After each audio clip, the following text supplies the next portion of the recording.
Good evening, Sharpies.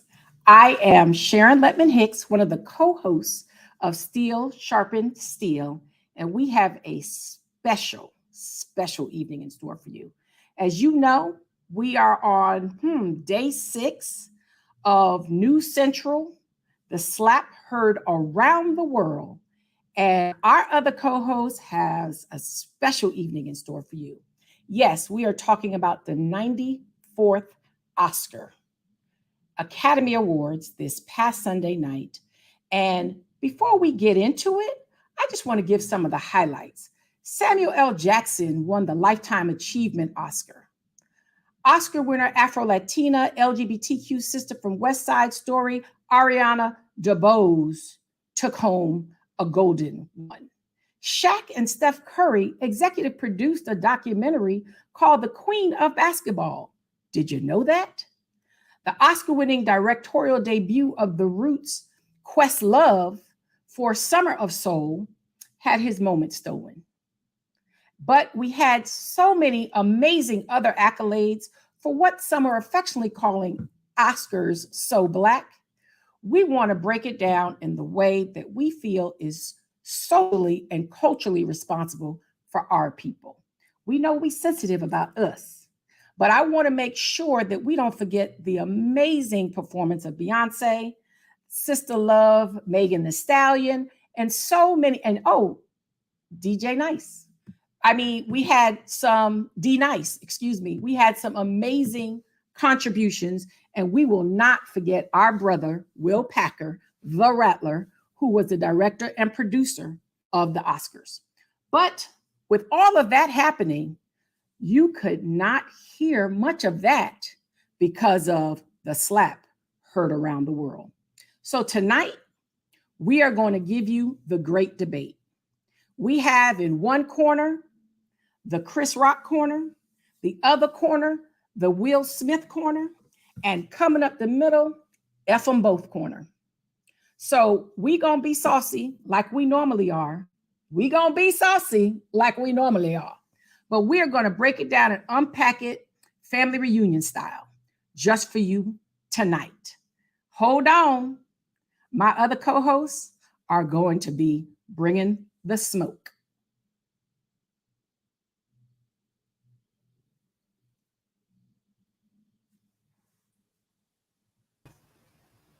Hello. What up? Hey, Sister Joy. Hey, Brother Chuck. And the Hey. voice of God, where you Hello. Greetings. at? We got Brother Tom Cunningham in transit. He will be with us shortly, but every now and then you'll hear that voice of God pop in. So, ladies and gentlemen, we are going to have Sister Joy. Actually, co-host, everybody needs to just say hello. Yeah. Hey.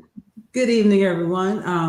I am representing Team Rock tonight, and tonight only. But yes, I'm representing Team Rock tonight. This is about to be a wild ride. It's gonna be great. Brother Chuck. My pimp hand is itching because I'm about to slap the debate in the next week. Oh my God. Yeah.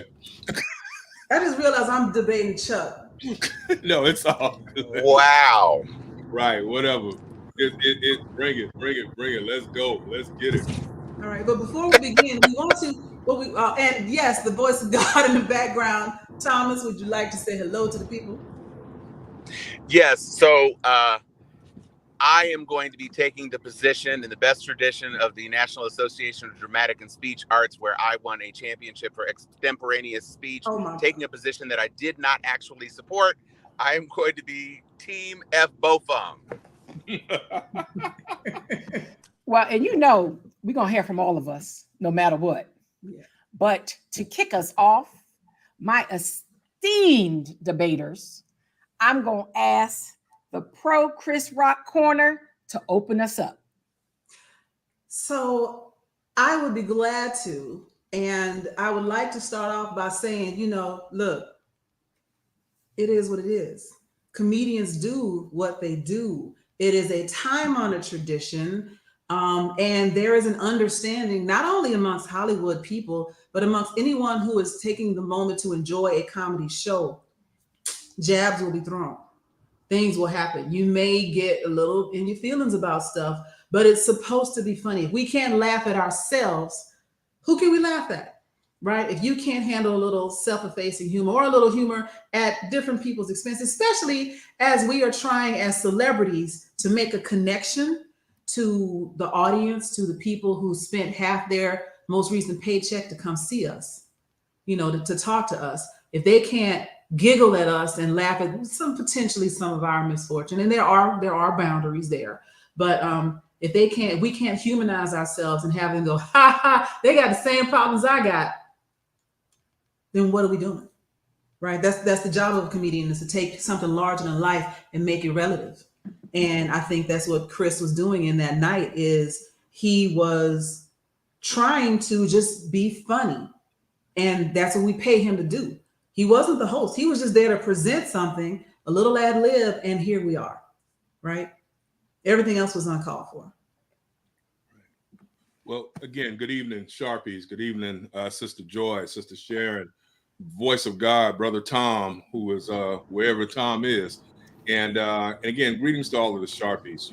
I think that, my position in this matter is that there are limits and there should be boundaries to even humor.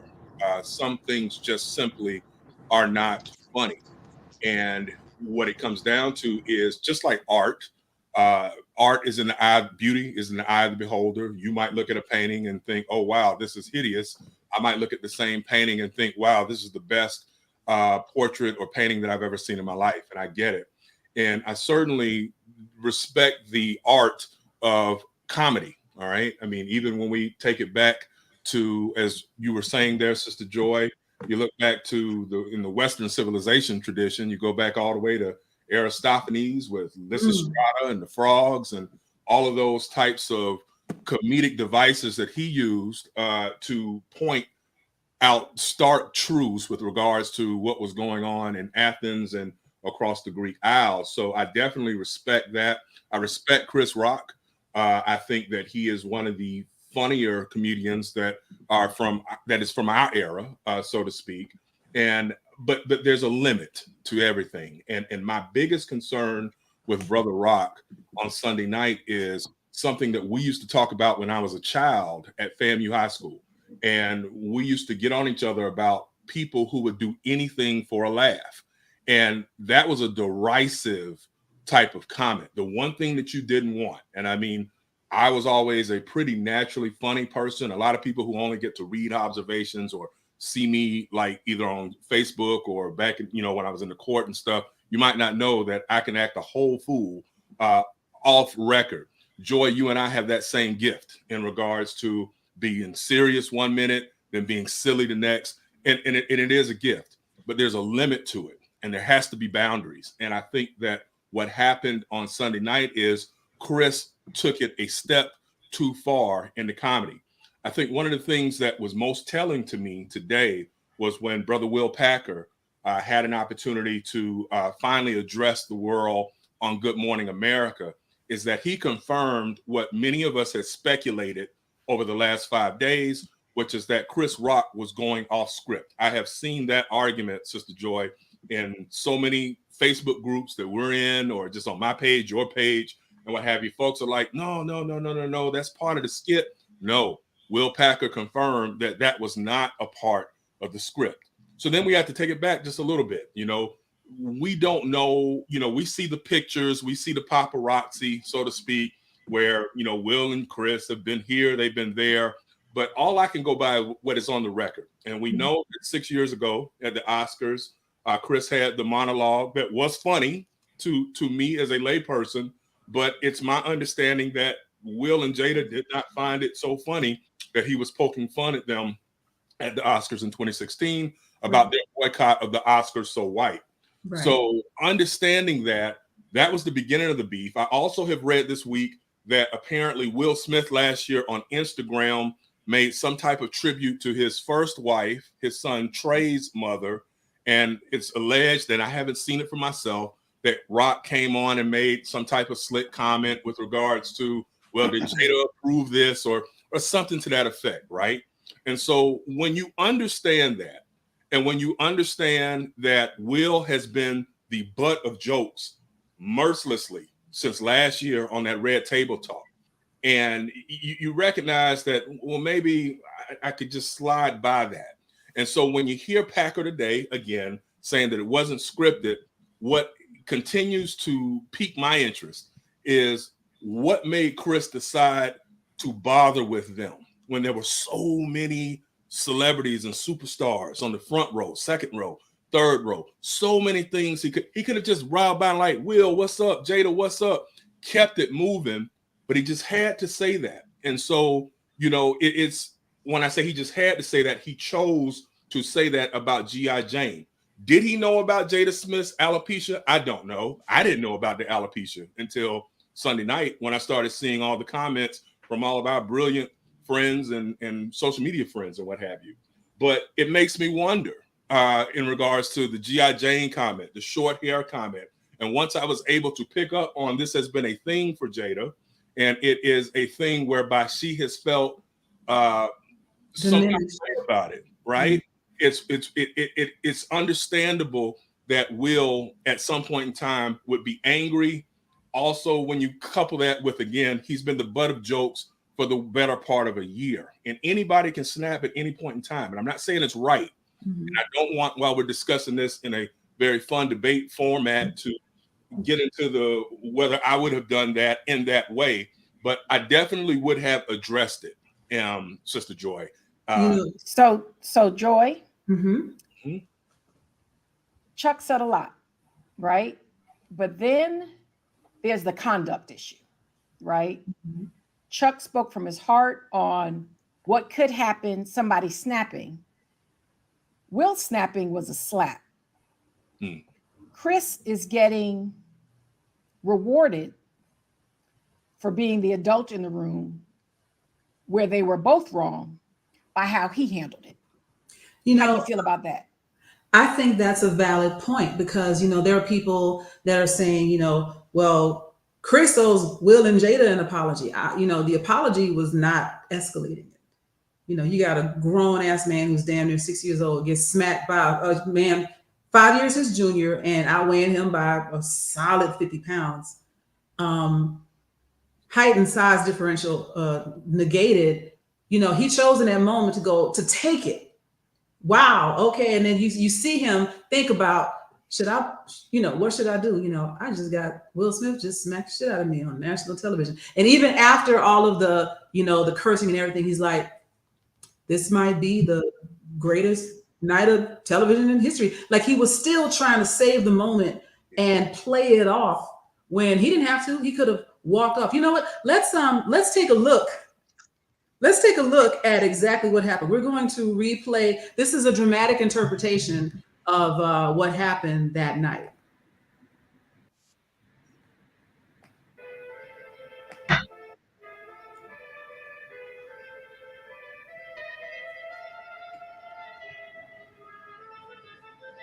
So you'll see it begin here.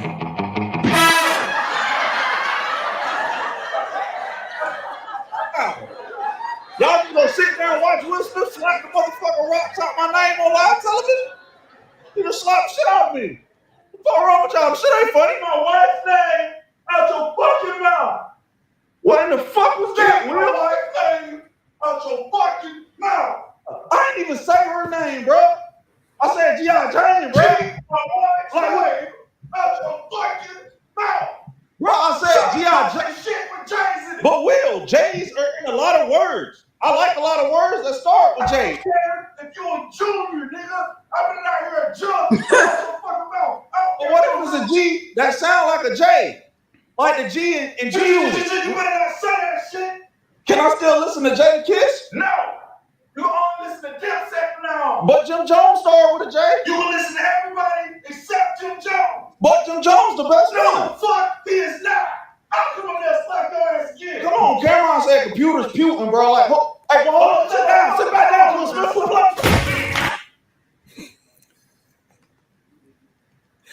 Well, So, Tom, Yes, you have heard the opening I of have.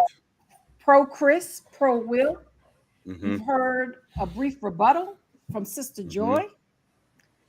And as far as I'm concerned, you're the audience, right? You're Sure. Black Twitter. You are Vanity Fair, which are on total opposite ends. Oh You boy. are the voice Blackety of God. fair. Blackety Fair, blackety and blackety. So There you go. let's hear from the Chitlin Circuit. So let me just say that my natural inclination is to not take things quite so seriously. And there were two very extreme segments of Chris should have sued for $200 million.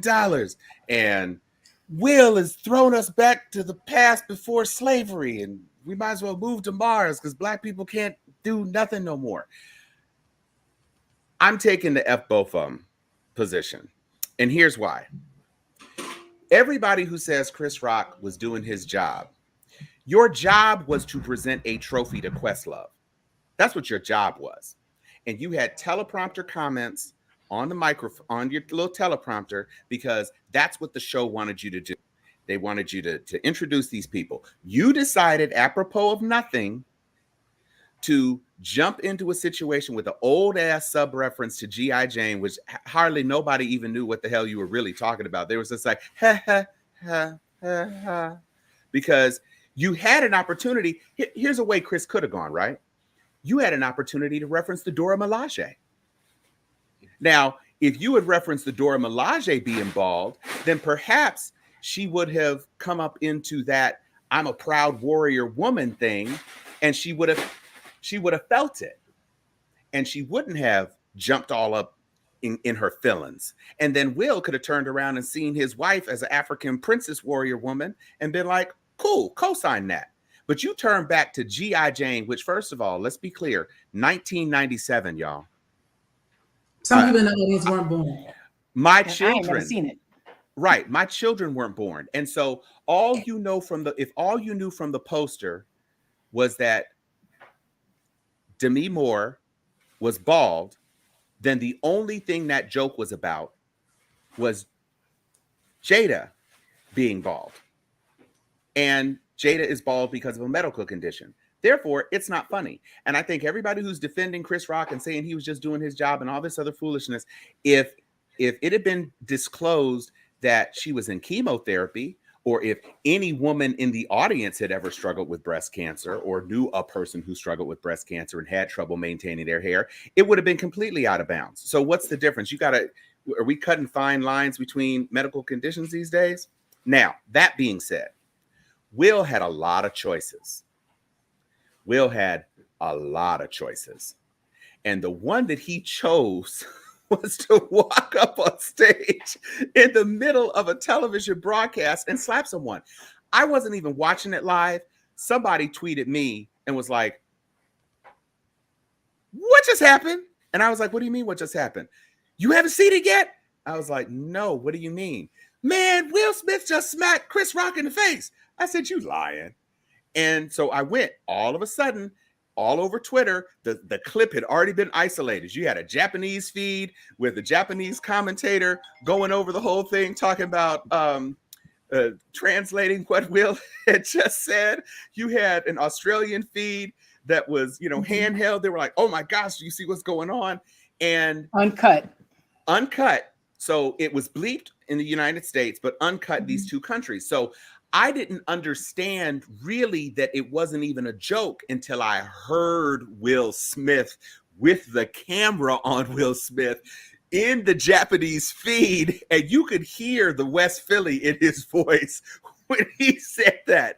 You could hear it. And I was like, oh, and then Lupita Nyong'o, again, Dora Milaje sitting right up next to him. He couldn't make the connection. She was right there. And Lupita's like, is this a bit? Because it was just so shocking. Mhm. And I said, well, if this is a bit, then it was probably a badly conceived bit because he cursed twice on television, which he knew was going to be bleeped. If he had gone back to his seat and thrown off a joke, I think everybody would have thought it was a bit. And then because Chris Rock in the aftermath said, he just slapped the shit out of me. And so even at that point, I'm not sure people weren't sure it was a bit, because he kind of went right on.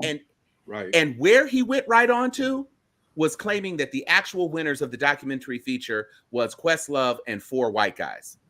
Yeah. Which, first of all, it was only 3. And homie went off on that. It was only 3, and one of the guys wasn't even white. Yeah. So he went all the way off. So I guess from my perspective, and I'm still trying to process, because of course the Illuminati people were talking about it was a thing. Oh, I'll cut it off. That's fine. I'm just messing with you. Chuck is giving me. Wait a minute now. Don't send Will Smith over here. I'll back off. That's gonna be forever. That's gonna be forever. It's already a bird. Don't maybe got a Will Smith you up in here. Well, and so this. Go ahead, because I think bottom line is, when you have 2 black men, one black man chose to insult the wife of the odds-on favorite to win the Best Acting Award, and quote unquote, in the name of him being a quote unquote professional, decided to do that. And then the eventual winner of that award completely broke all protocol, went completely over and out of bounds to slap that man on national television. So F both of them. So thank you, Tom. Let me do a recap for us a bit, right? So we got Chris Rock's comedy skit Gone Wrong. We got the slap heard around the world. We got this verbal outrage that was just way over the top from Will Smith. It was just way over the top, right? But it got everybody's attention and made us know it wasn't a bit. How about that? Then came the in the moment savior, which was P. Diddy, right? P. Diddy drew the line in the sand and said, we're gonna handle this family reunion style, people, right? And that broke up, that gave some levity, right? Because it was so many things happening in the moment, we couldn't even really see the disrespect of the other awardees because we were all in shock. We all had our mouth hanging. We were all busy going to Australia's link to see if it was real. Even though I watched Questlove and I was like, yay, but I was too busy over here because I was watching it live, dealing with everybody texting and inboxing me saying, is it real? Is it fake? Is it real? Is it fake? And it literally took a little while for all of us to figure it out. And then the people who weren't watching it live to jump in, rewinding, trying to find the clip. So with that said, P. Diddy held the moment, but literally drew the line that it's a black thing now, right? It hasn't been really said much, but he was like, we're not going to settle this in this room, right? At that point, I don't even think any of us was conscious that he could get escorted out, he could be arrested. I feel like we were really in black mode at that moment. And many of us with our hearts, with willpower, was like, how could you do this to Will right now? So I don't know if any of us were in our conscious mind. I want to ask my co-host, what was going through your head at that moment? So I too was not watching the Oscars. And that's the point I want to be able to come back to, moderator, if I can. I was playing Destiny on PlayStation 4 when all this happened, because we was trying to get it in this dungeon so I could get this helmet. I had a whole thing going for the night, and all of a sudden my phone is blowing up, bing, bing, bing. Oh my God, did you see? I was like, what?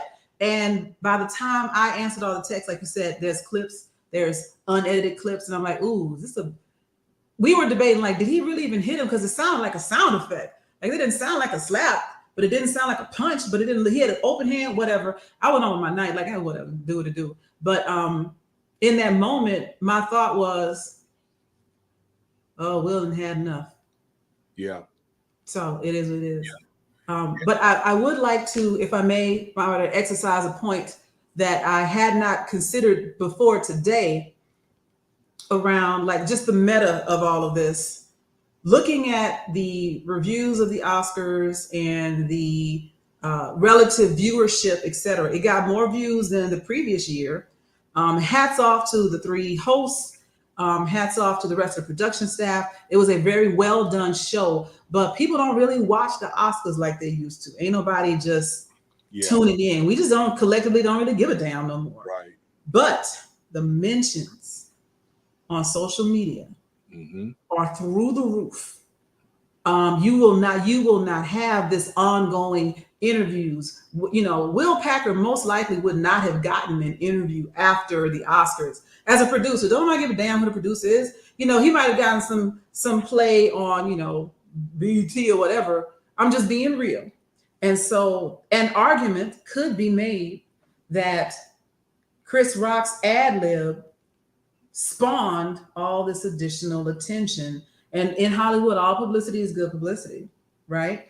So an argument could be made that if he hadn't mouthed off, come slick out the mouth like he did, and have everything consequentially act the way, you know, happen the way it did, we'd already forgot that Questlove even won. Yeah. Right? Well, Sharon, my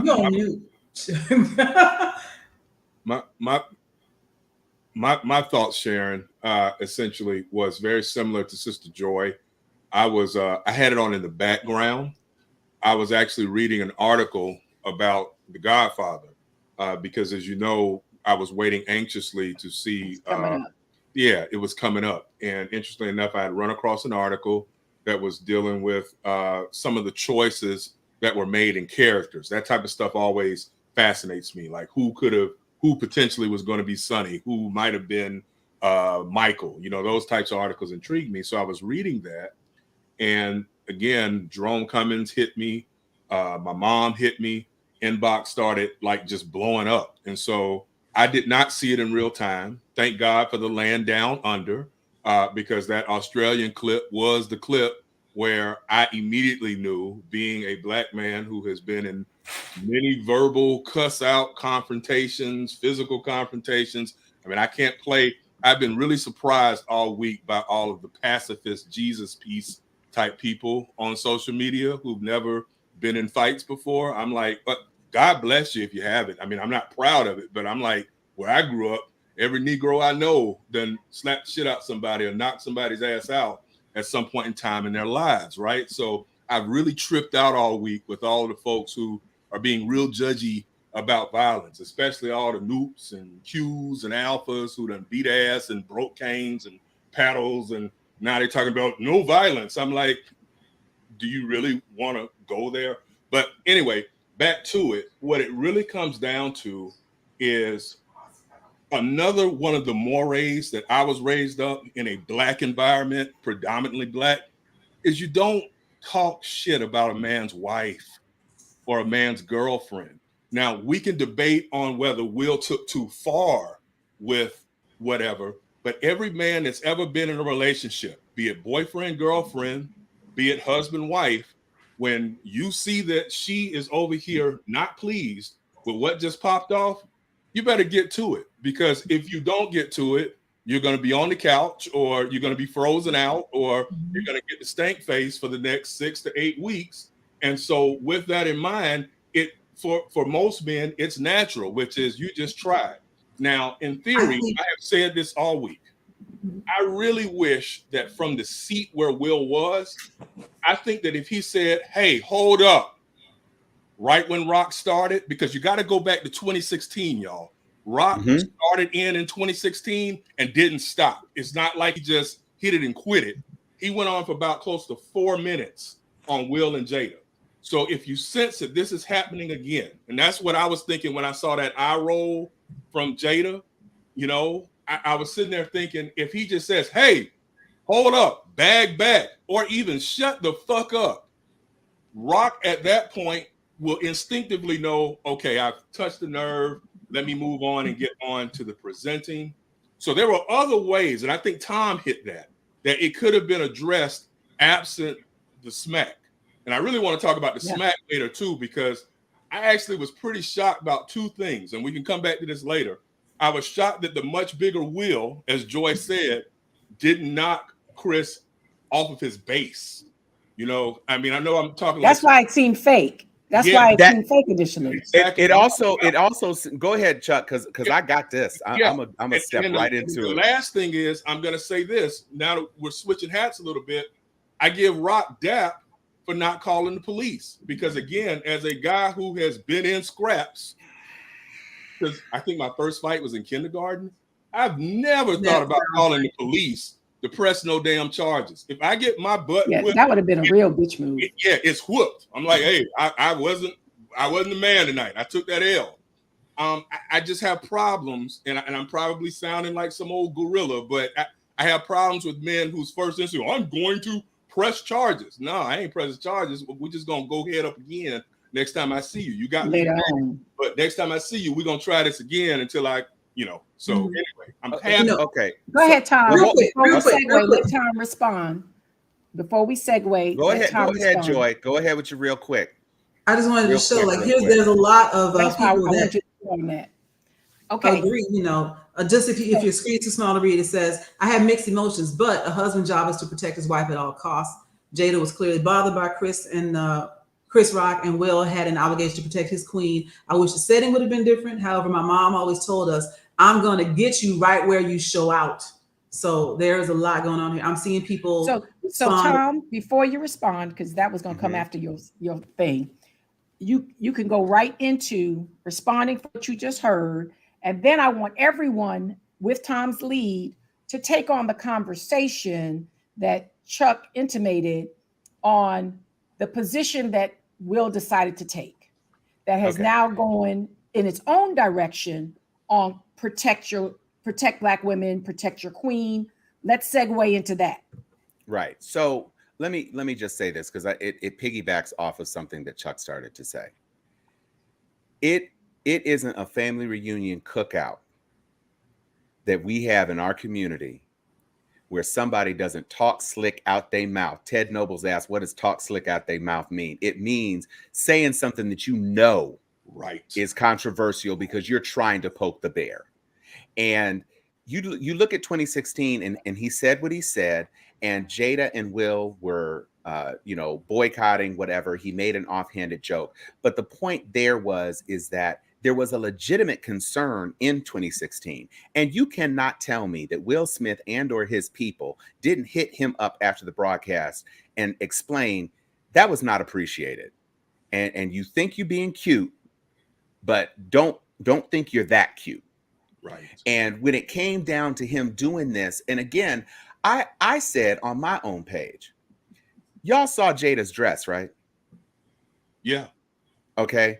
Yeah. There were any number of things a comedian could have said about that dress that would have been less controversial. So I don't know that we have a picture of it. I was trying to grab a picture of it, but Jada, did you lose a bet with Oscar the Grouch?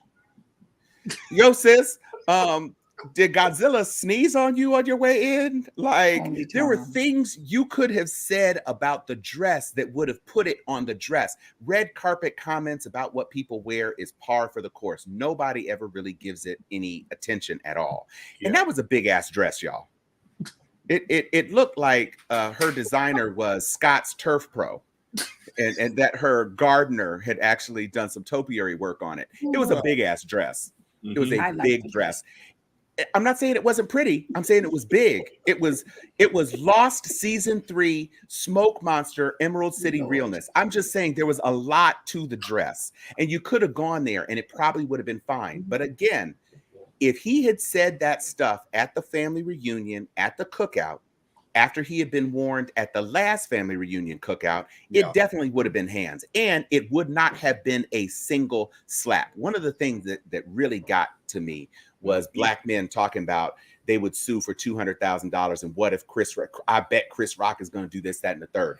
That was a single-handed slap lasting less than a second, which didn't even nick the corner of his mouth to draw a droplet of blood. Any Black dude who would have tried to press charges on that would have had a lot to pay for socially. Yeah. And to his credit, I will give Chris Rock credit for saying, "Oh hell no, we good, we good." We ain't snitching, right? Right. And then to hear that police officers were up in the mix, like, well, we were standing by to make sure that he would have been arrested. That is called simple battery. It is a misdemeanor. The only way it is going to be prosecuted is if it happens in front of a police officer, which it did not, or the person who is the quote unquote victim files a report, neither of which circumstances happen. And so again, it was lucky that Chris Rock decided he was going to kind of play it off as though it might have been a prank. And it was lucky for Will that in the moments after he did that, he realized what the consequences were and would be. And he addressed it in his speech, although he didn't address to Chris Rock, nor did he actually say anything about Jada, let's be clear. But the point is that, and this is the one thing I wanted to say before we jump on to protecting Black queens, because it is something that I think happened with a different husband and wife duo that were also at the Oscars that were maligned by Amy Schumer. It is a good thing to see a man stand up for his woman. The way he chose, the way that Will Smith, being who Will Smith is, the way he chose to protect his woman, I think is the thing that was out of pocket. And I don't even think he needed to curse. I think he could have said something as simple as he got in one little fight and his mom got scared and people would have then said, I see what you're doing there, Will. You're telling him you best watch yourself, but he chose a different thing. But to your point, Sharon, about protecting Black women, let's be clear. This is in the weeks following the passing of the Crown Act. This is a time when the focus on Black women's hair is very present. This is a time when Ayanna Pressley is talking about her battles with alopecia and representing with the Black hair. With the bald head. And again, it's a time when Black women in the face of the Dora Milaje are being celebrated for going without traditional tresses. And you had the opportunity to make a better choice.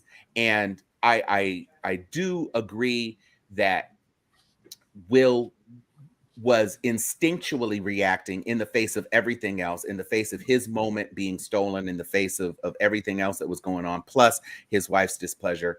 I agree that protecting Jada was a thing to do, but when he took it where he did, we're obviously seeing the consequences of that. And I think there's a statement to be made why most of the commentary from Foteps was, well, why didn't you have all that energy for August Alsina? First of all, can I that speak was you can. I'm gonna throw it to you in just a minute. that those two people very publicly, more publicly than most people, have to deal with it. Yeah. And the way Jesse Plemons chose to protect his wife in that moment when Amy Schumer did that horrible joke about Kirsten Dunst being a seat filler, he took a much milder standpoint, but it made Amy Schumer look a lot worse. Gotcha. And that's what could have happened if Will had taken a different approach with Chris Rock, because Amy Schumer looked like a real asshole. She did for playing that joke. That's another 2 nominees for the same damn film, and she tried it. So that's where I landed on that particular issue. So before we get deep into protect Black women and our queens, I just want for our viewers, because some people are coming in late, some people are thinking we only defending Chris. We are dissecting the entire evening and post. So y'all are full of energy in those chats. We welcome it, but just know that we just getting started. But we are going to dissect this from every side. And I want people to know that. Yes. And Sister Sharon, but also as we continue, and we love all the Sharpies and what have you, but some of you all need to tighten up on your comprehension skills, because when you're sitting up and making comments that we're all speaking from the same voice, we're not.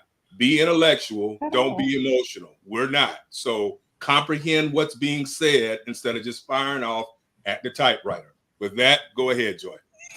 I want you. Hold on. You know we old because he said typewriter.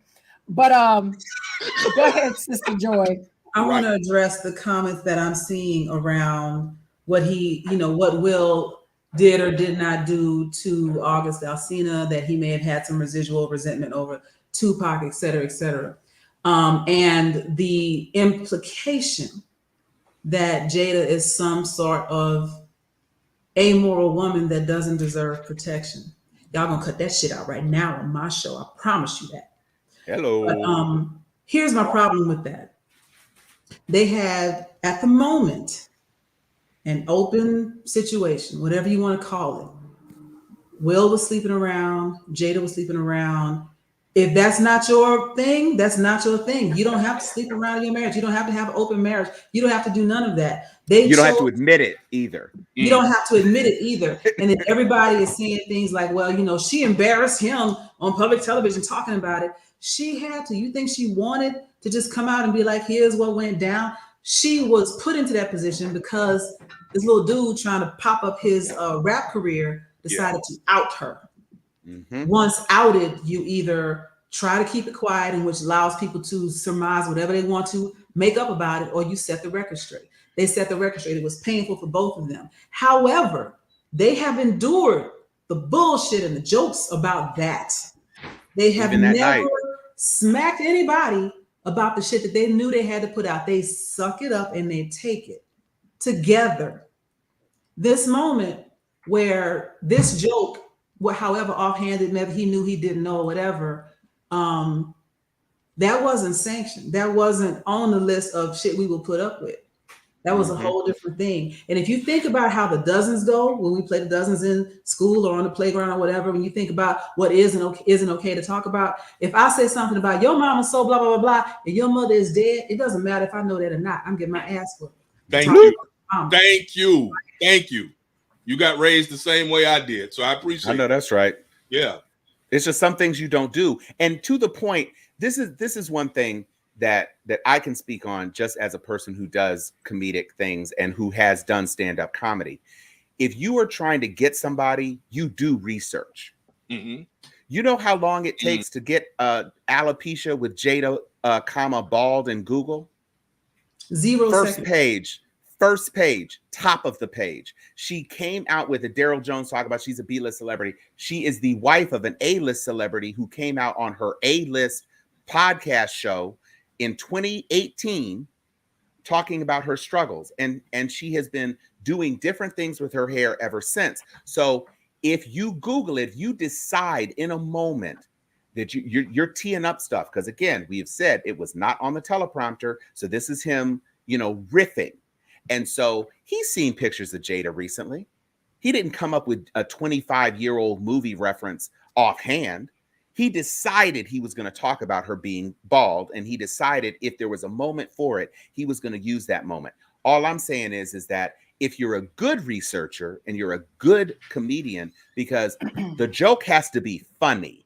Yeah. You get over a lot more if the joke is funny. If the joke isn't funny, then you get, remember, and I know I'm supposed to be pro Chris. Remember, he was having to defend that joke before Will even got up. You hear the audience like, oh, gas, yeah. Oh, that wasn't even that bad, so he already been bombed. Right. And the audience wasn't with him. If the audience had been with him, it would have been a different thing.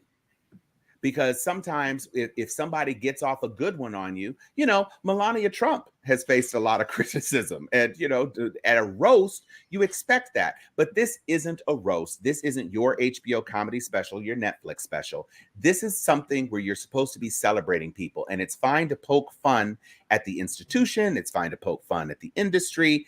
But when you get into a personal attack, to your point, Joy, whether or not you know what's going on with her, what you know could be going on with her is that she's dealing with chemo, or that she shaved her hair in solidarity with one of her sisters, or a good friend who is going through chemo. So that's a tough choice for a Black woman to make, because hair is, it's $1 billion industry for Black people. And let's be clear, Chris Rock produced a whole entire ass documentary about Black women's hair. So he knew what he was doing. Bad hair. Interviewed a woman with alopecia. Let's be clear. I'd like to address this. Black women are not so fragile creatures that require protection from a stale joke. He never put his hands on her. Let's talk about what violence really is for a moment. Okay? Love you to death. I know you related to us. Howsomever, violence doesn't. Wait. Before you jump in, let's be clear. They are wrecking in the comments. I don't want y'all to get distracted. People are all over there. We family, but we at a Black family reunion and everybody drunk. Okay? Because most folks are going in. As my co-host, I want y'all to stay focused on me. Okay? Okay. They are going in. And they have a right to. Free speech. Our audience is all drunk. And none of us got a glass. Joy got a little half glass. I'm ready to go get me some of what Chuck be drinking. That's right. I'm over here you got about to be neutral as a moderator, and I'm over here like, God damn, right? Yeah. So I wish Sika were on here because she was actually in the audience for the show. That was really cool. Yeah.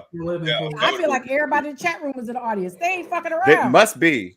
Be. Go ahead, Sister Joy. I apologize. So y'all know I do DE&I for a living, and I talk day in and day out about microaggressions and about bullying in the workplace and about people being fed up. How many of y'all out here who decided, regardless of which side you're on, have wanted to smack the ever loving shit out of somebody at work? But unlike, and somebody else talked about this being rich people problems, unlike rich people, you lose your job and you don't eat. Right. So you internalize it, you suck it up, you get stressed, you get an ulcer, whatever, but you really want to smack shit out of Chad every time he comes by your desk and says, "Hey, homie, what's popping in the hood?" And you just want to strangle him. Yeah. And let's talk about going back to 2016 and the fact that aside from the comments and the jokes and the memes and whatever, like Will Smith's crying has become the next Michael Jordan crying. He's been called a punk, or wussy, whatever. And again, people are putting their own prudish morality on their marriage. Like, if it was been my wife, I wouldn't blah, blah, blah. Well, that ain't your wife, so you shut the fuck up. So, but dealing with all of that, people do get to a point where their response is disproportionate to the moment because of the accumulation of microaggressions over time. That's right. This was a work event for both of them. Yeah, it was. Sometimes you didn't had enough, and it was bad, and it was wrong in the moment. It would have been wrong backstage. It was wrong. You don't just be running up and hitting folks. We are supposed to be mature and old enough to use our words effectively. But I can speak from personal experience. Shout out to Marcus Yancey, wherever you are. My boy. Marcus. So I came across the table on Marcus one time over a spades game because he got on my goddamn nerves. Okay. And so there are times where, as poised as you can be, I tried to walk away. He was cheating and he was drunk, and I knew he was cheating, but I was drunk too, and I couldn't figure out how he was cheating. So I was like, you know what, Marcus, I'm done. He was like, "Oh, you just gonna quit? You ain't nothing but a quitter." And that, I don't remember how his cousin Kurt caught a hold of me, but they were like, Joy, and I was ready to fight him over nothing. Yeah. But I was sick of him in that moment. Now, mind you, I was 20, 19 years old. Who knows? Right. I was more of a child. I wasn't a child. I was grown, but I still made a bad decision in the moment because I'd had enough. So I do understand how, as erudite as you might be, sometimes physical things need to get handled. Is a physical reaction. Yep. I can tell you right now, Joy, I went back in time and he was cheating because he cut diamonds on second play and actually had 2 more diamonds in his hand. See, I knew. So one of the things that kind of jumped out to me about comments like, Black women don't need protecting over bad jokes. It's not that it was a bad joke, people. It really isn't that it was a bad joke. And people who are talking about words shouldn't lead to violence and everything else. If y'all have been in a situation where somebody had dropped the N-word in front of you and they had the wrong melanin concentration, would that have been a fighting word? And let's be clear too, there is a whole branch of tort law dealing with libel and slander. and you can get financial reparations if they are found to be guilty of slandering you. Just like you can get financial reparations if you are charging a civil suit for battery or for any other thing. So the law recognizes that words have power. Back as far back as recorded history, we've heard things like the pen is mightier than the sword. So let's not pretend that words and actions don't have consequences. Donald Trump whipped up a group of people into rioting at the Capitol on January 6th, just using words. He didn't fire a gun at anybody. He didn't hit anybody across the face, but he directed people who hit people, and people died as a result of those words. So I'm not trying to say in any way that a bad G.I. Jane joke is the same as fomenting insurrection. What I am saying is that people who pretend that words cannot and should not and do not have consequences are being unnecessarily twee, because you find the wrong person in the wrong moment and you can have a whole bunch of consequences. You might be told to turn that music down and you might have consequences. You might be asked, do you belong in this neighborhood? And there end up being consequences. So let's not be clear. And I don't want to walk away from the point that Chris Rock made an intentional choice to degrade the wife of a Black man who was about to win an Oscar for nothing more than peak, because the joke wasn't even funny. He just decided he was going to. It's two Chris Rock jokes that I want to bring up at the moment. Somebody talked on it earlier about Chris going back in the day. He was talking about OJ potentially, allegedly having gone to trial for allegedly killing his wife. And he goes, I'm not saying he should have killed her, but I understand. And I want to say that because a lot of people saying we are condoning Will's behavior. We're not. Not at all. Will was dead ass wrong for raising his hand to another grown man in public like that. But I can understand how he got there. I wish he had chosen something different for all of our sake, for his own sake as well. He was all jacked up in the moment. Another Chris Rock that I want to joke that I want to mention is he talked about ain't nothing bolder than a woman who knows you ain't gonna hit her, right? Yeah. And in this moment, Chris is up on stage at the Oscars looking at people that he has antagonized for 6 years, knowing you ain't gonna do shit right now. He was wrong. So let's hold on that point, Joy. And Chuck, are you gonna be able to pick it up from my comment? Okay, love. So you said something real. You know, I don't want us to not spend some time on violence. I don't want us to not spend some time on cause and effect, right? Did the punishment fit the crime, right? We don't want our viewers to even think for a minute we don't believe both of them are wrong and both of them had a level of culpability. So let's talk about some of the feedback about privilege, right? He didn't think liability because he knows everybody in that room were millionaires, right? He said he was standing in his honor of his wife. He was definitely triggered by other things. I wouldn't even belittle the fact that mental health may have played a role here, but the statement of protecting Black women, standing in honor, protecting your queen, how many other ways could he have done that, including, unless for somebody might have whispered in his ear and said he wasn't getting the Oscar and he just snapped, right? I think about comments of how he could have used his microphone moment when he won to really lift up his queen and not just say, protect your family, right? He also had the opportunity to just yell from the audience versus putting his physical hand on there. And he chose to do both.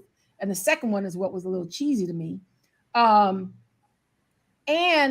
the conversation that we were not at the family reunion, right? I had a really in-depth conversation. I'm setting this up for all of you to respond. I had a really in-depth conversation about what Black family reunions have experienced, right? And the traumas that it has experienced. And families have broken up, right? Like when your great aunt smacks her sister's daughter and says, you tramp, smacks her and says, and you know your child's daddy is really your uncle, right? And then all the family business is spilled out. Yeah, okay. And I ain't making some of this shit up, right? So, or your drunk uncle decides to approach your daddy and deal with his childhood trauma, and then everybody fell on the Thanksgiving table and Thanksgiving ruined, right? And the family is broken up. So we have all experienced different levels, not everyone, but a lot of us have experienced what we coin as the family mashup, right? That some people are still traumatized. Let's talk about the punishment fitting the crime, right? And how many, and liability. People are talking about, well, Tom used the terms about the insurrection and inciting violence. Well, some people went to jail, right? So a lot of people went to jail. So there is this understanding of protecting the queen, right? There's this pro man this, but how many people really do that, right? Without thinking about liability. We showed a clip a couple weeks ago with the man who got called a nigga and slapped the shit out of white man who decided, and I'm curious where that brother is today, right? So, but we are talking about two multimillionaires. We are talking about an opportunistic moment.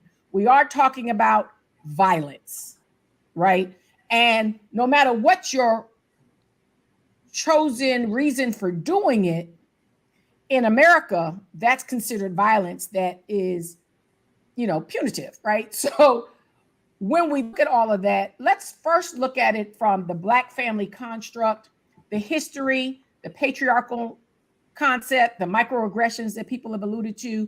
And I'm opening the floor. I'm just setting up a shift in conversation. And Chuck, it's yours. Okay. Sharon, I appreciate how you set up this segue. And one of the things that I want to say from the outset very quickly is that the crime, so to speak, is far deeper, and the issue is far deeper than just Will, Jada, and Chris, in my humble estimation. I keep seeing these comments, not just in our chat tonight. I've seen a few here, but I saw buku this week, which is, this isn't that important. Why aren't we talking about this, that, or the third? Okay. And this is important because this is the deeper issue, is how do we as Black people interrelate with each other? And it doesn't matter whether you've got 10 or 9 figures in your account or whether you've got 10 cents in your account. Black people should be able to have these discussions in a civilized way about what happened. Now, having said that, Sister Sharon, Joy, and Tom, one of the other issues that has really bothered me this week, and my Spellhouse classmate Ayanna Hawkins wrote a fascinating blog in her Busy Black Woman the other day, which was Jada in the green dress, the devil in the green dress, I think was the title of the blog. And I'll put it in the chat again. And she got me to thinking about the fact that really what you're seeing in a lot of comments, right, is that there are people who are really more mad about what they perceive Jada to have put Will through. And you see it in so many different ways. You see it from the standpoint of, oh, he should have slapped August Alsina. Oh, he really wanted to slap Jada. He should have slapped Jada and turned the red table over. And that is something that is worth discussing as a people, if nothing else comes out of this, because the roots of it comes from what I consider to be a BS portion of the Bible. I said it, all right? The whole Adam and Eve stuff. Eve ruining Adam. Delilah ruining Samson. Take it all the way through to the Hester printing of the world, okay? Hawthorne, talking about Jezebel. We've got to get past that. It has been so beaten into us, literally, through the centuries about what thus saith the Lord and what these white folks said, okay? To the point where it has gotten where a lot of Black men don't even know how to protect Black women, be it through violence or rhetoric, because they don't value Black women. Yeah, sure, they value their mama, some of them, at least they say it, right? But with all these pacifists I keep seeing, I'm not certain some of y'all would slap the shit out of somebody about your mama, okay? Or your daughter. I see a bunch of cowards over the last 4 or 5 days, and I'm not saying that you have to agree with what Will did. But when I keep seeing this passive, violence is not the answer. Sure, it's the answer sometimes. And yet you sit up and you're going to put up Malcolm X on February the 21st as it's my hero. On May 19th, he can't be. You can't have a hero of somebody who would have killed you about hitting Betty Shabazz or talking shit about Betty Shabazz, okay? And yet I see all of these pussies, to be honest, okay, up and down my timeline with the violence is never the answer. Now, having said that, and if you hurt my feelings, if I've hurt your feelings, I'm not Will. I don't open hand slap. I punch if you ever want to come up, okay? And I'm just joking a little bit, just trying to be real. Oh, You need to tighten up on your own sexism in this situation, because at the end of the day, Will was fucking hoes too. And we don't want to talk about that, okay? I'll allow it. I mean, let's that's fine. Let's be real.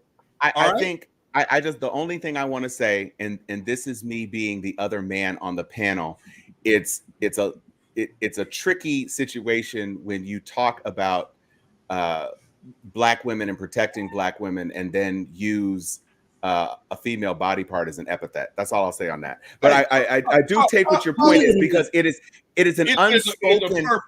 I feel it is I appreciate right. It's an unspoken truism that Jada is getting all the attention for the August Alsina situation when Will was just as upfront about his infidelity. And you said something that really stuck to me, Joy, because you were talking about people in their own families, and maybe that's not right for your family. But it's plenty of dudes who are making these comments about what Jada was doing, who are treating their wife or significant other much worse in their own little situations at home. And they're not talking about when they tip out, it's 5 o'clock in the morning and I don't give it a second thought. It's a thin line, brothers. And you sitting here, you're showing your colors when you were trying to hit on Jada and trying to put the blame on Jada and trying to do this, that, and she's henpecked and cucking and all this with Will. Will made that choice. And Will decided how he was going to represent and how he was going to do what he wanted to do for his family. Now, again, people have told me or said that I'm condoning violence or whatever. We haven't talked about the respectability politics of this whole thing very much. But that is the thing that is driving a lot of my animus. People who are pearl clutching and talking about he set us back 1,000 years and all this other stuff. Let me just tell you something. This is an entertainment business. And Joy said views are up, hashtags are up, mentions are up about the Oscars because something happened that was surprising and different. And people are engaging with the whole notion about it. But let's be clear. Will's last hit was Bad Boys. Mm-hmm. Will had a string of movies that were disappointing. From his highs, I Am Legend perhaps was the last thing before he started getting into the things at 7 pounds, Closer, these things that he was in that just weren't connecting with audiences. He was on a career decline. Let's be clear. And then he went back to the old show that the old movie that people loved him for, which was Bad Boys. And all of a sudden, there's another Bad Boys sequel coming because it made so much money. And now they're looking at I Am Legend 2. They're really digging in the crates for that because that was a huge box office hit. Will Smith will sell more tickets because he showed out. And Bel Air is on. He is producing. Will is doing a bunch of different things. And I do not see that this is the end of his career. I am sorry that I saw him resign from the Academy, and that's new front page news. But that to me is all about respectability politics. And so I hope, Sharon, since you said that that's where we're going next, we can just use this as a segue and get into it, because this is something that has really burned me about this whole y'all thing. just don't like discipline, and I just love y'all for that. So I'm clear. You see, I'm sitting back. I'm like, I'm gonna jump in when we going too far. So, and I couldn't jump in on Chuck because I didn't want to get tackled.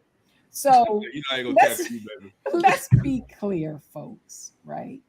this is a tough conversation. We can see it from our viewers, right? We got a bunch of friends and a bunch of, unfrienders tonight, right? So, but this is what's going on in everybody's household. This is what's going on in everybody's chat group and their group me's and their WhatsApp, because there's so much here, right? We're talking about 250 plus megastars, right? A-listers, both of them. We're talking about the Academy Awards. We're talking about a Black producer, a Black production team. We're talking about Oscars so Black. You cannot dismiss that this is the Blackest Oscar we've ever seen, right?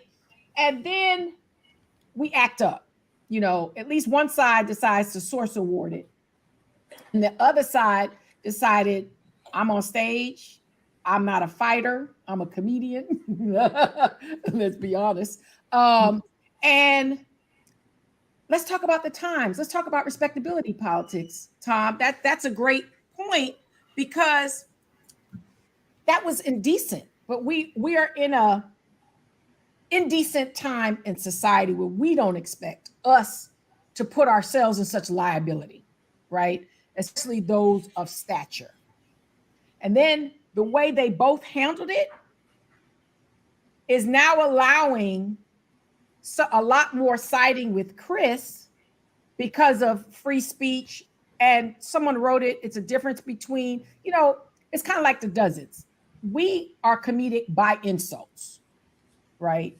Society has changed that. Think about all the comedians that talk about the disability community.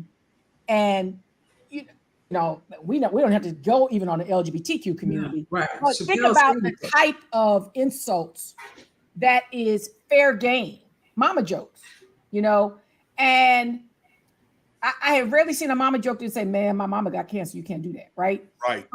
And people are making light of alopecia. They don't understand the pain they don't understand pain if it's not their pain, right? And that's a privilege. So, and that is a privilege, right? It's definitely a privilege, but it's also the respectability. People are just tired. They're sick and tired of being attacked.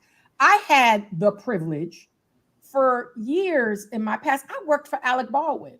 So outside of triggers, that man has never given a fuck day one to now. Never played respectability politics. Yes, I could have put Will Smith in the middle, Alec Baldwin on one side, and Ted Cruz on the other side. And I could have said all Black people, because that's just to shut up white folks. Like, don't let me go there. Okay, because I got receipts, right? But Alec Baldwin on this side, who will bitch slap the pole if it's in his way, if he's having a bad day, right? And God bless what he's even going through right now. And then on this side, Ted Cruz, who was a punk ass bitch with somebody disrespecting his wife. Thank you. And right? Daddy. And his daddy. Like Alec has a lot of mugshots, right? But Alec has a lot of mugshots, right? So it's really about the times. So I don't want to make this a black-white thing. That's just to push white people back. Like, don't let us get started on your dirty laundry, right? And we're not going to, the same way you can rag out Bill Cosby, you got your Harvey Weinstein, right? We all, humanity and inhumanity smells the same, right? So now we're talking about the consequence of people's actions. So we got Will Smith has finally fallen on the sword because Will Packer gave the interview of the century this morning, right? It's in 2 GMA reels.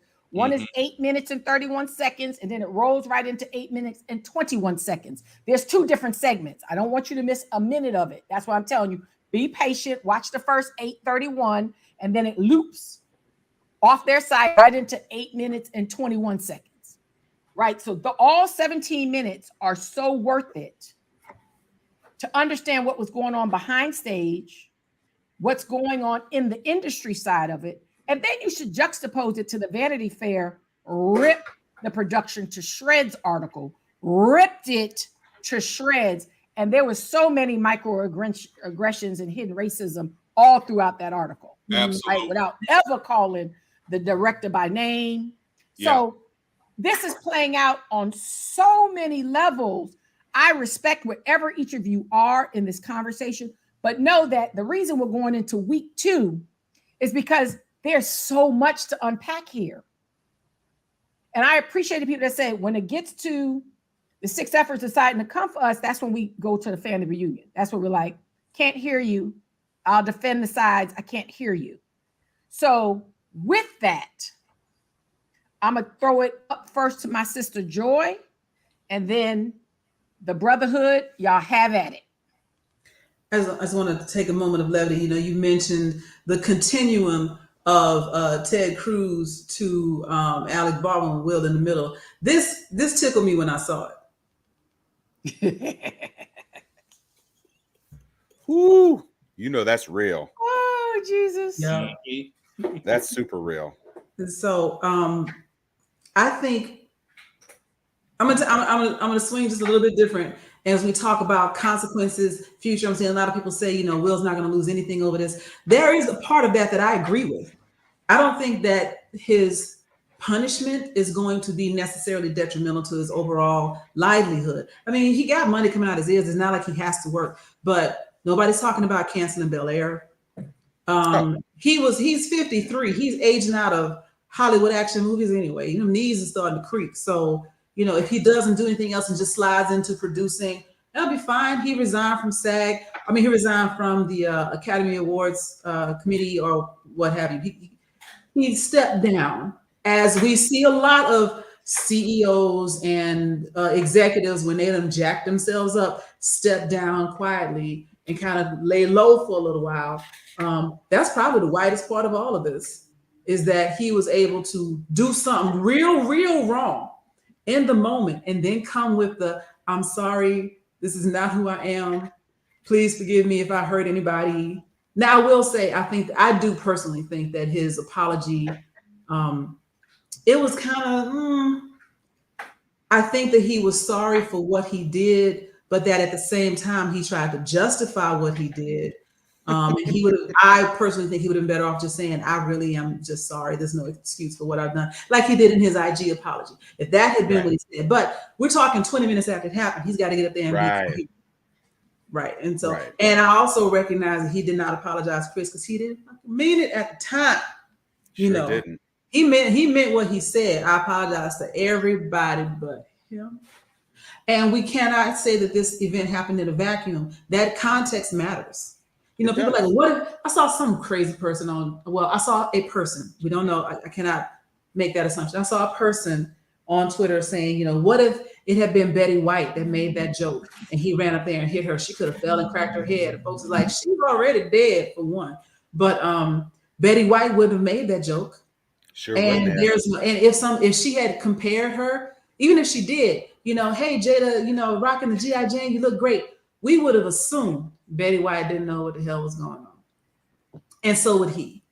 But they have a history. Him and Chris have a history of leave us alone, and Chris saying, you ain't gonna do shit. What you gonna do? There's so many other ways that this could have played out. I also think that when you look at, you know, in the grand scheme of things, Will's apology, his resigning, all of these things, going back to the Vanity Fair, that's what I want to do. Go back to the Vanity Fair article, which was trash. I am saying in my own personal opinion that when I read the article, I thought it was drivel. I thought it was trash. And I thought it was coming from a place of inherent racism and misogyny. And you can keep your shit to yourself. But the comments, this is the first time in the history of the internet that I have read the comments under the article and thought that it was more positive than the article itself.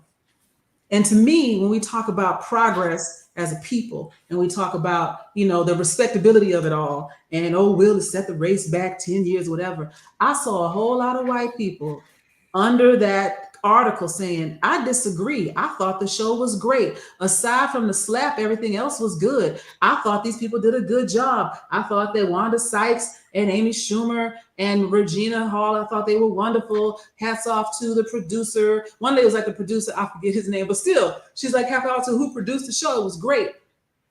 I did not see anybody saying, this is how Black people do, or this is what we expect from Black people. And when we talk about progress as a race, know that your race is progressing when the actions of one are not, not. are not tarring the reputation of the entire population. There's a lot of non-Black people saying Will Smith was wrong. Will Smith did something terrible. Will Smith should be held for his actions, and not, oh, this is why you don't invite Black people to the Oscars. And that, crazy as it sounds, that is progress. Could we take a brief moment, because we've been doing a really strong show with a lot of great commentary, and one thing that has been an essential part of our show really from the beginning is a little bit of lightness. Would it be fair to take a moment to comment on our sponsor for this episode tonight? Yes. Okay. Ladies and gentlemen, tonight's episode is brought to you by aloe vera. When a body part is swelling after a surprise enfacement, the soothing comfort of aloe vera is your very own palm. I mean balm of Gilead. Aloe vera. Get slap happy with it. Only Tom. This one. The soothing Only Tom. to cool Chuck. the sting out of your cheek. Aloe vera. To reduce that swelling. Wait, here I got your theme song. Ah, the soothing of aloe vera. Aloe, take me away. Chuck. Hey, the respectability issue has really been in my brain a lot this week. And I think that to a great extent, one of the problems that we still have as Black people is the whole Stockholm syndrome aspect of 400 years of slavery and Jim Crow, which is collectively, we worry too much what white folks think about who we are and what we do. I understand that a lot of times comes from a place of, like Joy was alluding to, and I think Tom earlier too, which is we have to keep our jobs. Many of us work in industries where whites still either are the boss or the governing board or the licensing board. So I get it. We can't all go Nat Turner, rhetorical Nat Turner in our workspaces. I get it. But it's times like these when you realize how far we still have to go as a people in regards to worrying too much what they think. Let me give you an example. What Massa gonna say. Let me give you an example.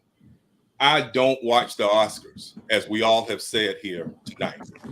I watch the Oscars because my friend said long before Rainforest Films was ever created, and he became, along with his partner Rob Hardy, the superstars that they are now. We've known Will Packer since we all were broke, right? In college, trying to make it. I watched because it was his production, and it was a good production, right? And so you see the Vanity Fair article, and to see that undercurrent, two undercurrents that I've seen this week. One from us, which is, oh man, they're not going to invite us back no more. Two from some of them, which is, this is reprehensible. This is just the worst. I believe Mia Farrow really upset me the other day with this is the most outrageous moment in Oscars history. That really sent me somewhere, because we all know that there have been worse moments in Oscar history, and that there have been worse acts by Oscar winners, including her husband, who raped their 7-year-old daughter. Okay, Lord Jesus. So when you put all of that into perspective and to see where we can all understand, I think to a man and woman as Black people, none of us wish that this happened on Sunday. I think we all wish, like Will and Men in Black had that little device that can allow us all to have our memories erased as to what happened on Sunday. But at the end of the day, one of the things I have said consistently over the last days is I'm not going to condemn or desert Will Smith. And I'm not going to desert or condemn. And when I say condemn, I'm talking about in the macro, not about the acts. Chris shouldn't have said what he said. And there's an argument that Will should not have gone up on stage and slapped him. So we can condemn that. But I'm not going to throw those brothers away. Again, they have been wonderful superstars within their art for over 30 years. And so the concept that, and there haven't been too many people trying to throw Rock away, But there's some black folks who are taking up Massa's mantle too, with regards to, boy, that Will, ooh wee, it almost made me realize, and I'm just gonna say it straight out. You know that scene in Roots when LeVar Burton playing Kunta Kinte is getting whipped because he, number one, kept running away and he wouldn't go by the name Toby. You know, I invoke that right now because that's how some of us have been acting this week in regards to, ooh, Will gonna get it. Will deserve to get it because he's sassing, he messing up on them white folks show. And I even have taken offense with comments when you're talking respectability. Oh, they've turned this into the Source Awards. Or they done turned this, they acting like this the NAACP Image Awards. Or they acting like this the BET Awards. Frankly, I prefer those award ceremonies over the Oscars. But are we also saying that the NAACP about the Oscars? 94 years of history of denigrating and dissing black people, both in terms of not giving us awards, not nominating us for awards. What's so special about their Oscars that we have to even analyze this issue, which was unfortunate on Sunday, by dissing our own stuff in regards to saying, oh, this ain't the hoodies, or like my boy Daryl Jones just said, or the Source Awards. I don't get us sometimes, and I know where it comes from. It comes from that Stockholm syndrome of, yeah, ice is colder, Massa's word is better, and we better act right because Massa gonna get mad and he gonna hurt us. And that's bullshit to me. And that's my take on respectability politics. It is. You said something about the NAACP Image Awards. Has there ever been an NAACP Image Awards where anybody got up and slapped somebody or performed violence? I mean, you know, the Source Awards is a different thing because I'm not a person who watches the Source Awards, but I know that I think some people conflate Will Smith and Chris Rock with the stuff you see on World Star Hip Hop or something like it's like these are not the same things. And you look at the Golden Globes, there's a lot of award shows on TV, folks. The Golden Globes has kind of fallen into its own little box now, and they weren't even able to do much of a show. But I mean, between the Golden Globes and the SAG Awards, and we even get the BAFTAs over here, and then you have the awards that go to, I mean, in addition to the Tonys and the Grammys, those are fine because you really only see one Tony Awards for theater. We don't show the other things. But the Grammys, you got the American Music Awards and the MTV Video Awards and the VMAs and the People's Choice. It's a whole lot of awards for these same 12 people. Let's be clear. And so part of the problem is that maybe some of these comedians feel they have to kind of keep it punchy because next week is going to be a different award show. But I'm going to be looking at the first person to try to crack a slap joke. If there's not a moratorium on any reference to the Oscars, and one of these comedians who think they're going to be cute at the Grammys is going to try to say something. Yeah. And we will see. I think one of the things that has been overshadowed, because Sharon, you mentioned it in the open, but there was some amazing blackness, and that really long Beyonce video on a custom dressed tennis court in Compton. With stand-in Venus and Serenas with their green beads and green tennis rackets and green outfits and 742 women and a whole orchestra with green instruments and all of that, and Blue Ivy like setting it off. And I mean, it's just, there was a lot of amazing stuff. And the idea and the audacity to start off the show like that is a credit to Will Packer and what his vision was for this. And I want to speak just quickly because it was something I forgot about. It got overshadowed earlier. People are acting like Will Smith is some fly off the cuff maniac who's always getting into trouble, or, you know, getting drunk and stumbling into people's houses and sleeping in it and then waking up like Robert Downey Jr. before Robert Downey Jr. turned into the biggest star in the world. So let's be clear. Will Smith has been the most anodyne, family-friendly rapper, actor, and celebrity that we have had in a long time, perhaps second only to Denzel Washington in terms of just like approachability and like uniform love and respect for him as a talent. He had 45 seconds out of his career where he let emotions get the better of him. And all of a sudden you'd think that not only was he about to run and slap Denzel and Diddy and everybody else just, you know, in a whirlwind, a tornado of fists, that some people even flipped it like, I wonder if he's abusing Jada. It's like people just take things way too far. It was an instant. Everybody should have the grace to have an instant. And not only did he pull it back in his speech, not only did he make an apology, a formal apology to Chris Rock in the immediate aftermath of it, now he has taken the additional step, unnecessary in my opinion, to resign from the Academy. But now that he has done it, you bet not let them take that trophy back, bro.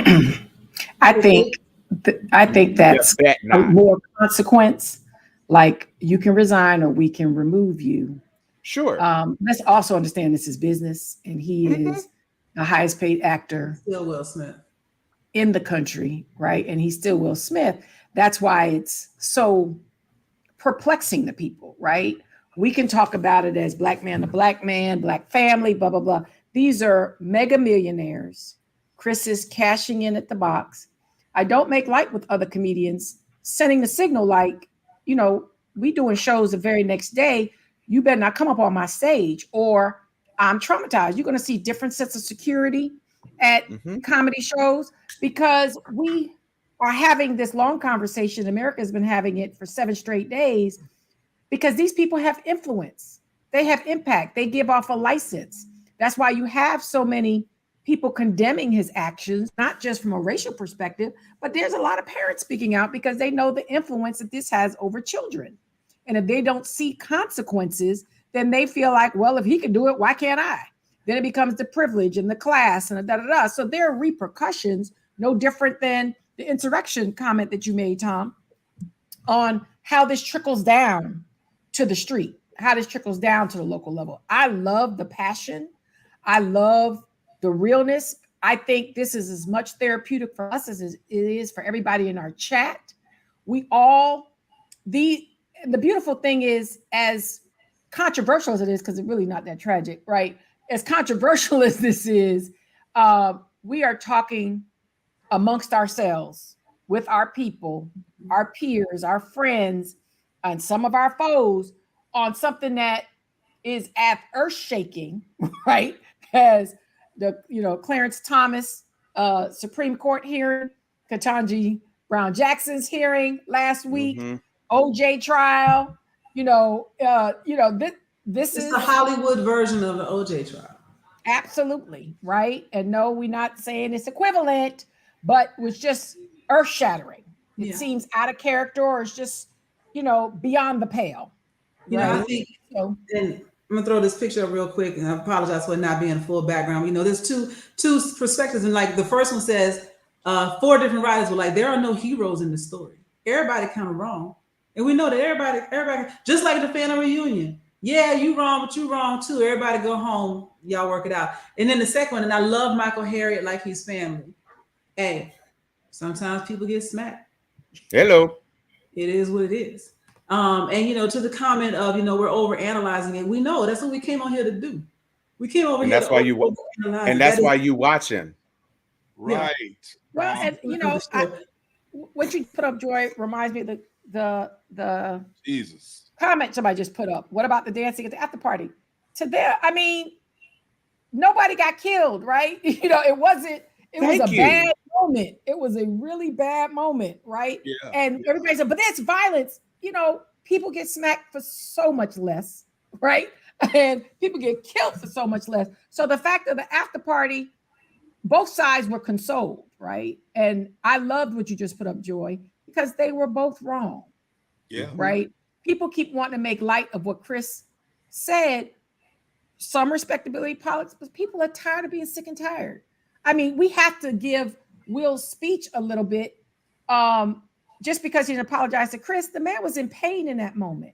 And he knows that he embarrassed himself, his family. He tried to find a way out. It was not the best speech, but he took ownership. Let's not forget him saying, we're human too, taking jabs and jabs and jabs and smiling in people's face that don't have your best interest at heart. And it's just like celebrities suing tabloids. Look what Cardi B did to homegirl, who just thought that she could just outright lie. And people are going to the wallets, people are going to the face, people are just tired of being sick and tired. And part of it is they're saying we're human too, right? And just our money does not take away our humanity. Right. And all the money in the world doesn't stop you from having feelings. And to me, and I know this might be a reach to some people, to me, saying that, well, he's rich and Will's rich and Will, all of this, and they got this money, blah, blah, blah, is the same as saying, why is Colin Kaepernick mad about racism? He makes a lot of money. It's the same. People can still have feelings. Great point, Joy. And people can still be right in their feelings, since we're talking about Colin Kaepernick. Yeah. The wrongness of his exclusion for taking a principled stance is no less wrong because Nike decided to compensate him in lieu of his NFL compensation. Good point. The injustice is still there. And the fact that he is still capable of trying out with teams, and teams are giving him a look after what's his name, 22 massage therapist attacks, is being courted like he's a prom queen. Yeah, Deshaun Watson? Watson. Yeah. So, and this is, again, people pick their battles. And the battle we have picked tonight was to address this topic. So let's be clear. Yes. Lots of people have been watching the show. We think people are watching the show because of what we bring to the conversation, to the table. And everybody who is making their comments is entitled to their feelings as well. But what we not finna do is sit here and tell us what we are doing in our show, because what we're doing in our show is our show. And Tom, can I add to that? Yes, you may.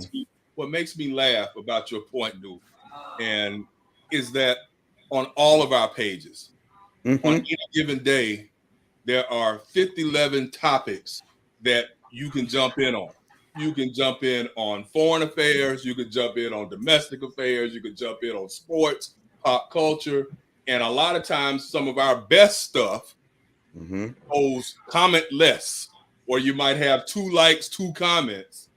And yet something the other night when I posted just a question, what happened? I looked up and it was damn near 1,000 comments on. So, and that's okay. But don't diss us because this is what the public wants to talk about. That's what we're here for. We're socializing. Right. It's called social media for a reason. And if you don't want to socialize with us, you can click off or scroll on by. Period.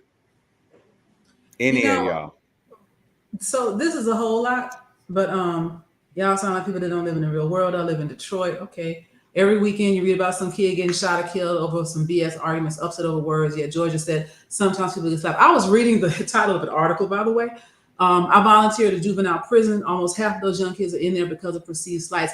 That is why we are talking about this and overanalyzing this, because there is a deeper thing that can be peeled back behind what happened between these 2 men, is the Black community's inability to deal with their emotions, their frustrations, and using anger and physical violence as an outlet when not being able to use their words. Will lost the ability to use his words in the moment.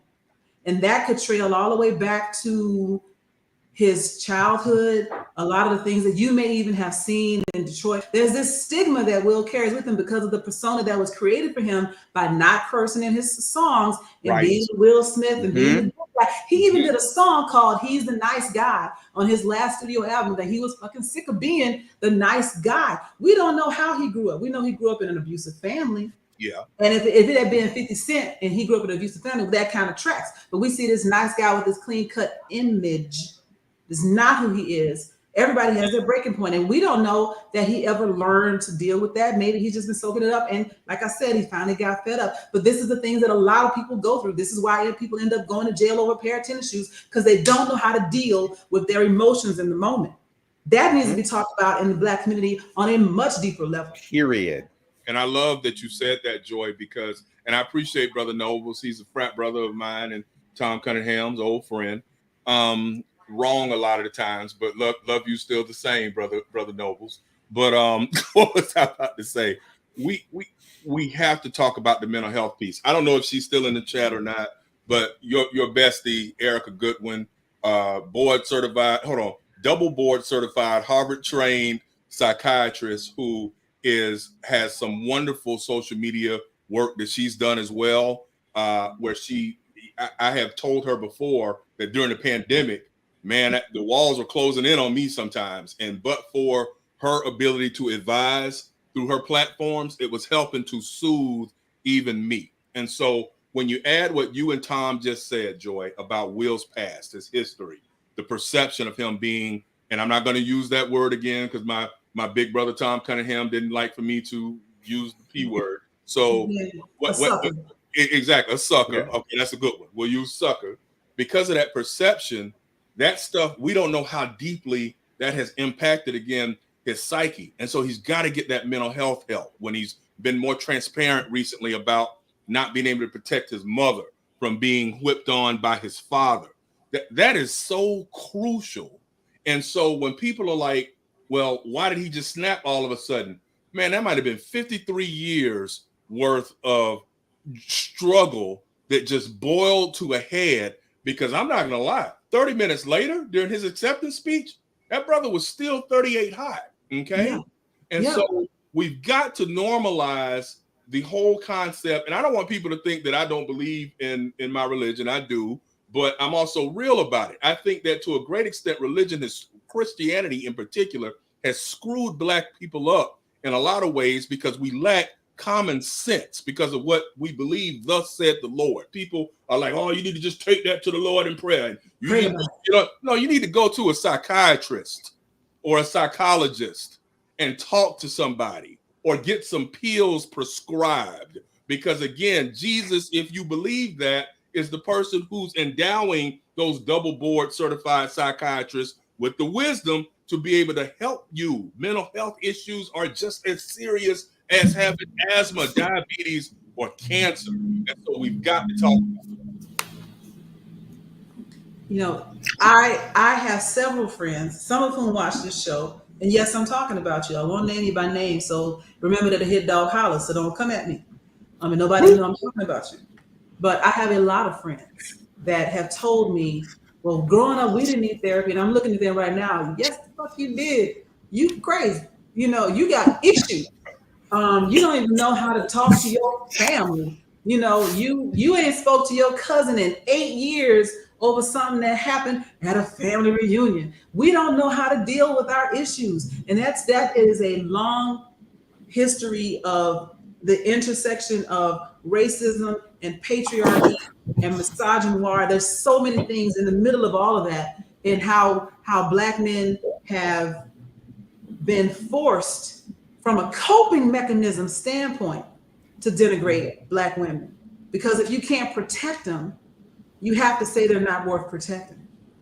Right? There's a lot to unpack right there. You know, if you really think about it, there's so much. We could do 5 hours worth of shows about this, for real. But this moment gives us a chance to start saying, y'all need therapy. Every last one of y'all. It's not enough therapists to go around. You're lucky if you can get in with Dr. Erica.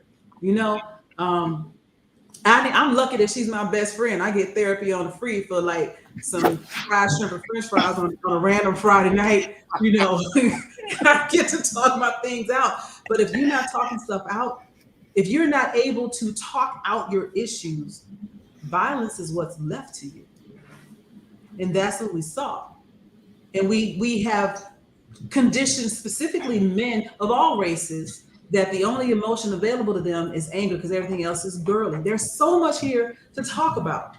You know, even the fact like the P word that you used earlier, there's so many things that allude to a woman's body to show that a man is weak. You know, there's a lot here to talk about. And Joy, I apologize for that too, y'all. I mean, I you know, when I was using that, I was speaking specifically to dudes because I was seeing some comments in the chat, and I've had some people saying some wild stuff on my page because I'm like, okay, I ain't got time today. I ain't got time today to really get at you. But you're right. Tom was right. And Tom is my big brother, right? I mean, he's only a couple years older, but I listen to Tom. We don't always agree, but when he chides me, I listen because that's called deference. And so I always provide. I even give deference to Ted Nobles but he's a good guy but he's still wrong. I saw what you said. Ted Nobles, 9 times out of 10. Love you, bro. At the end of the day, you're right. I shouldn't have used that P word because, again, on another After Dark, we could talk about that's the most powerful organ, arguably, in the world because we all come from women. And so I apologize to women for using the P word to signify a man who I think is a sucker. That's the word I'm going to be using from here on out. So y'all forgive me for my faux pas with that regards. No. And yeah, we'll go from there. Co-host. I'm feeling that there is an insult in this comment. And so I am going to choose not to react with violence and to let your comment stand for itself as you insult one Black woman and denigrate another Black professional in your comments. So well done, Ted. Pray, Lord have mercy. Okay. So I want to, as we get ready to close, the best comment of the night of the Oscars for me was in your highest moments, be careful. That's when the devil comes for you. That was quoted by a conversation that Denzel gave to Brother Will Smith. And on that note, we all can take a lot from the small thoughts that we have to the big moments like Will had from a statement like that. So before we move to close, I want to first thank my co-hosts for their outstanding debate capabilities. It's hard for me to keep my opinion in check and just moderate. So this was really a lesson for me as I have grown with my anger management over my decades of life, right? And I didn't need any more triggers. So I was happy to play referee here. Thomas, Joy, Chuck, would y'all have any closing thoughts before I close this out? I would just like to put up one more picture that I pulled from Dr. Nikita Patterson. So, Keita, thank you for this, but it's something I want us all to keep in mind as we talk about overanalyzing and everything. Let's remember when we talk about the impact on our future, the thing we all have to remember about Will Smith and Chris Rock is that Clarence Thomas's wife tried to overthrow the U.S. government. Thank you. Hi, Jenny. We coming for you next. Right. Jenny. Amen. We'll be back on that next week. Yeah. And I would like to say in closing, that's right, Jenny. We coming for you next. Because it needs to be said again, Jenny. Tell it, Tom. And I would just like to say, I thank all of our Sharpies, all of our new viewers and listeners. And again, I love the opportunity for people of good conscience to be able to discuss and debate issues in the realm of respect. Sometimes we get a little emotional and heated. Some of these issues are worth emoting. I mean, so it's good that we're talking about it. And again, if you have some concern that you're tired of seeing us talk about rich Black people, then again, I welcome you to follow all of our pages and weigh in on any of the other very deep topics that are there for you to weigh in on, because we get lonely sometimes looking at the posts like, well, why aren't y'all we feel real lonely sometimes. So for all of you folks who want to control the narrative, I'm still pissed off about that. I'm going to go to bed mad about that. This eye juke joint, like Harpo said. That's right. Okay. I mean, technically that was Squeak, who is Agnes. This is eye juke. You said this is eye juke. Got you. Okay. Mm-hmm. Well, I appreciate Ayana's statement. Call your senators in support of Judge Katanya Brown Jackson. The vote could happen as early as next week, so we may not be on to celebrate that. We'll only be on to celebrate it. We may not be able to do impact. So take that as a charge. And I am Sharon Letman Hicks. I'm Chuck Hobbs. I'm Joy Stevens. And I am Tom Cunningham. And this is Steel Sharpens Steel.